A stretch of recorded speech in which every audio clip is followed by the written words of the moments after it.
சல சல ரெட்டை கிளவி தக தக தக தக ரெட்டை கிளவி உண்டல்லோ தமிழில் உண்டல்லோ பிரித்து வைப்பது நியாயம் இல்லை பிரித்து பார்த்தால் பொருளும் இல்லை ஒன்றல்லோ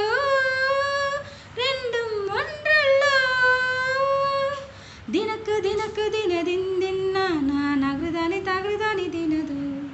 ದಿನಕ್ಕೆ ದಿನಕ್ಕೆ ದಿನದಿಂದಿನ್ನ ನಾನಗುದಾನಿ ತಗುದಾನಿ ದಿನದು இரவும் பகலும் வந்தாலும் நாள் என்பது ஒன்றல்லோ கால்கள் இரண்டு கொண்டாலும் பயணம் என்பது ஒன்றல்லோ இதயம் இரண்டு